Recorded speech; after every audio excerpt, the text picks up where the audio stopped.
My home state of Massachusetts has recently passed legislation to provide free meals to all students in public schools, regardless of their ability to pay, following a trend seen in multiple other states. The governor of Massachusetts, Maura Healey, a Democrat, signed the new program into law as part of a budget totaling nearly $56 billion. The budget allocation encompasses various sectors, including things like childcare, workforce development, housing, and public transit.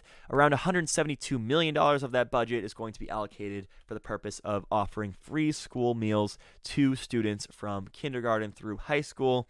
The high cost of housing and medical bills added to the difficulties of budgeting for the meals. The new meals program is expected to alleviate financial stress for families, saving approximately $1,200 per student annually. So let's say if you have a few kids in school, that could save you quite a few $1,000s, which is definitely going to be beneficial. State Senate President Karen Spilka noted that this initiative would contribute to reducing the financial burden on families. By adopting this program, Massachusetts becomes the 8th state to establish a permanent universal meals program for public school students. Other states that have done the same include California, Colorado, Minnesota, Maine, Vermont, Michigan, and New Mexico. So notice how they're all blue states.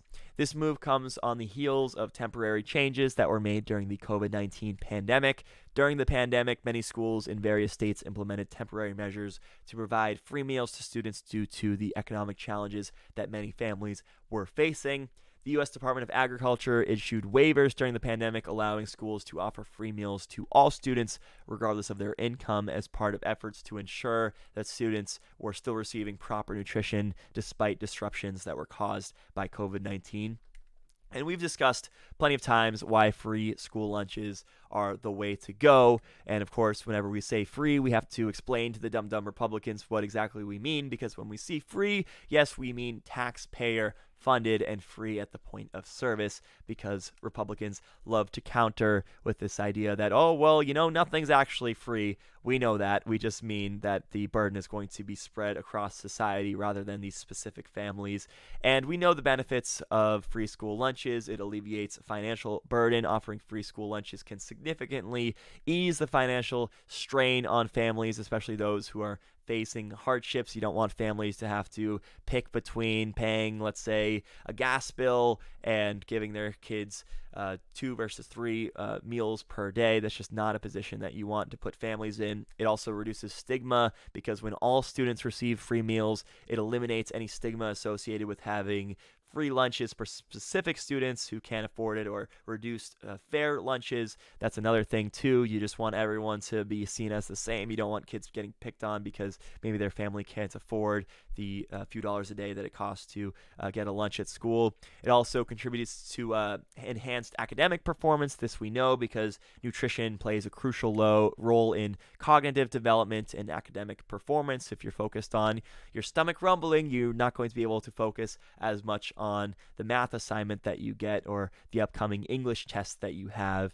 And this also addresses food insecurity, because free school lunches can help combat food insecurity, ensuring that students are able to receive consistent meals even if their families are struggling financially. And we know that adequate nutrition is just so important. So it's not just like it's the right policy decision for one or two reasons. It's the right policy position for multiple reasons. And we as a society need to better prioritize things. We need to see our money going towards things that actually make a difference, right? Instead of having our money go towards things like fossil fuel subsidies and a bloated military budget and corporate handouts, it would be better if we could see our money go towards things like healthcare, like affordable housing, and like, yes, free school lunches. So good on Massachusetts. And of course, my family did have to pay for my lunches growing up, and at times I brought my lunch. Sometimes I paid for it at school. I remember it was $3.25.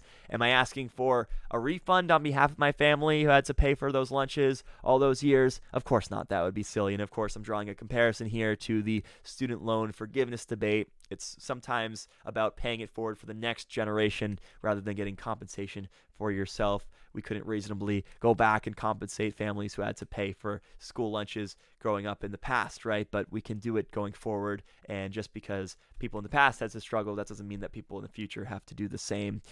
So that is it when it comes to school lunches. Massachusetts is the latest state to implement such a program, and good on them for doing that. So on the bonus show today, we're going to be talking about the devastating wildfires that took place in Maui over the weekend. Just absolutely tragic. About 100 people so far have been confirmed dead because of the fires. So we're going to get into that. We're also going to discuss the latest way in which presidential hopeful Robert F. Kennedy Jr. is trying to make inroads with the right wing, and it's pretty odd for someone who is supposedly a Democrat. Sign up at joinpacman.com to get access to the bonus show, and we'll see you there. For the rest of the week, we have Jesse Dollimore and Farron Cousins filling in, so looking forward to that. Thank you for tuning in, everybody, and we'll see you next time on The David Pakman Show.